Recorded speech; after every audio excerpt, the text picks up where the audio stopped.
रतनगढ़ नाम का एक गांव था। उस गांव में लोग बड़े अच्छे से रहा करते थे और उसी गांव में एक बड़ा पेड़ था। उस पेड़ के पास सभी गांव वाले आकर बातचीत किया करते थे। अरे ओ हरिया, क्या हाल चाल, सब ठीक? अरे का बताए रमेश भैया, सब ठीक ठाक चल रहा है। और बताओ तुम्हारा क्या चल रहा है? अरे अरे हाँ भाई, जैसे तैसे दिन बीत रहा है और क्या, बस घर से खेत जाओ और फिर थक हार कर घर वापस जाओ। इसी तरह से गांव वाले उस पेड़ के पास आकर अपना समय बिताया करते थे। लेकिन एक रात उसी गांव में एक चुड़ैल का साया पड़ जाता है और वो चुड़ैल उस गांव में आ जाती है। अरे लगता है मैं किसी गांव में आ गई हूँ। चलो अच्छा है, अब मैं इसी गांव में रहूंगी और आसपास के गांव वालों को खून पीऊंगी। तभी वो चुड़ैल उसी पेड़ पर चली जाती है और अब उसी पेड़ पर रहने लगती है। फिर अगली सुबह सभी गांव वाले रोज की तरह अपने कामों में चले जाते हैं और कुछ गांव वाले वहां उसी पेड़ के पास समय बिताने आते हैं। तभी दो महिला वहां आती हैं। अरे बहन रीता, कैसी हो? क्या हाल चाल, सब ठीक? क्या बताऊं रानी, सब कुछ ठीक ही चल रहा है। बस यही घर का काम करो और ऐसे ही दिन बीत जाता है। दोनों इसी तरह से बात कर रहे होते हैं कि तभी ही उसी पेड़ में वही चुड़ैल का खतरनाक आवाज आता है। तभी ये आवाज सुन दोनों घबरा जाते हैं। अरे रानी, तूने ये आवाज सुना क्या? अरे हाँ रीता, ये भयानक आवाज किस चीज का था? मुझे तो लगता है ये आवाज इसी पेड़ से आई थी। हाँ, मुझे भी यही लगता है, मगर आज से पहले यहाँ तो कुछ ऐसा नहीं हुआ। फिर अचानक ये क्या था? तभी फिर से वो चुड़ैल खतरनाक आवाज निकालती है। उसे सुन वो दोनों वहाँ से भाग जाते हैं। उन दोनों को भागता देख चुड़ैल वहाँ सामने आ जाती है। अरे मूर्खो, इस पेड़ का आवाज नहीं, ये तो मेरा आवाज था। और अब से ये मेरा पेड़ है और अब से यहाँ कोई भी नहीं आएगा। अब वो चुड़ैल उस पेड़ पर कब्जा कर लेती है और अब किसी को भी वहां आने नहीं देती है। फिर एक रात सुरेश अपना काम करके वहां से अपने घर जा रहा था। काफी रात भी हो गया था।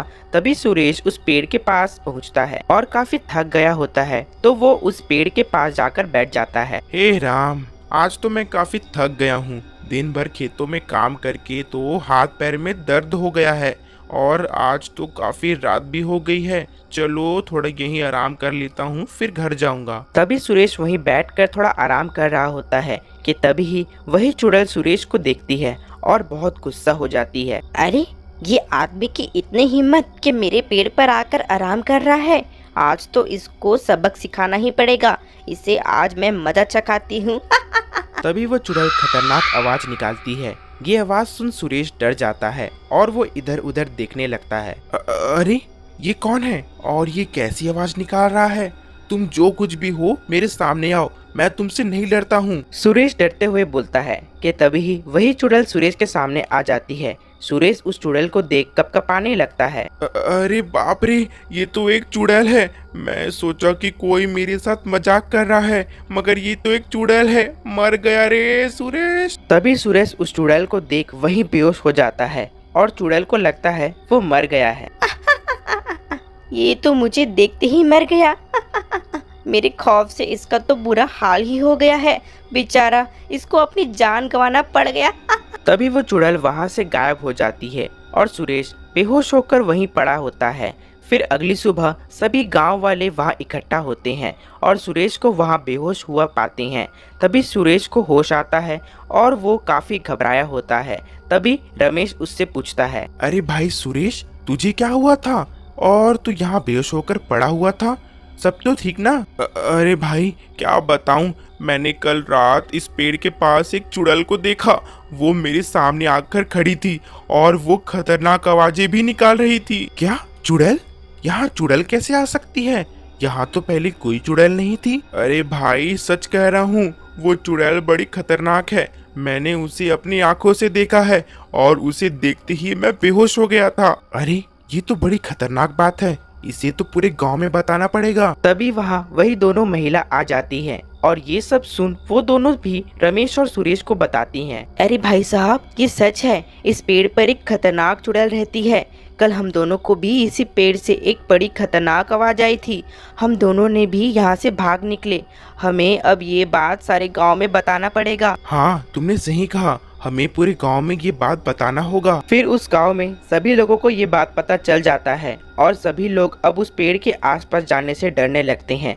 लेकिन अगर कोई गलती से उस पेड़ के आसपास जाता तो चुड़ैल उसे डराने लगती और उसे वहां से भगा देती। अब गांव में उस चुड़ैल का खौफ हो रखा था और हर कोई उस चुड़ैल के डर से उस पेड़ की तरफ नहीं जा रहा था और सभी गांव वाले बहुत परेशान थे। फिर एक दिन कुछ गांव वाले उस चुड़ैल के बारे में बात कर रहे होते हैं। अरे भाई, अब हमें इस चुड़ैल का कुछ ना कुछ तो करना ही होगा। ये चुड़ैल के कारण हमारे यहाँ रहना बड़ा मुश्किल हो गया है। अरे हाँ यार सुरेश, ये तो सच है, हमें तो कहीं आना जाना भी मुश्किल हो गया है। अरे भाइयों, मैं एक बाबा को जानता हूँ, उनसे हमें मदद मांगना चाहिए। उनके पास बहुत सी शक्तियाँ हैं और वो हमारी जरूर मदद करेंगे। तभी सब पवन के बातों से सहमत हो जाते हैं और वे सभी उन बाबा के पास जाते हैं और उन्हें सारी बात बताते हैं। तभी वो बाबा उनसे बोलते हैं, ये बात तो बड़ी गंभीर है। हमें इस चुड़ैल का कुछ न कुछ तो करना ही होगा।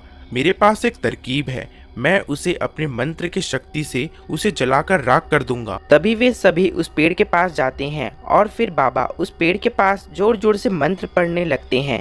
तभी उस मंत्र के प्रभाव से वही चुड़ैल वहां आ जाती है और वो उस मंत्र से परेशान हो जाती है। अरे दुष्ट, ये मंत्र पढ़ना बंद कर।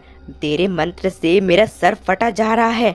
और तुझे यहाँ किसने बुलाया है? अरे ए शैतान चुड़ैल, तू इस पेड़ पर आकर इन गांव वालों को परेशान कर रही है। अब तुझे तो मैं जलाकर भस्म कर दूंगा।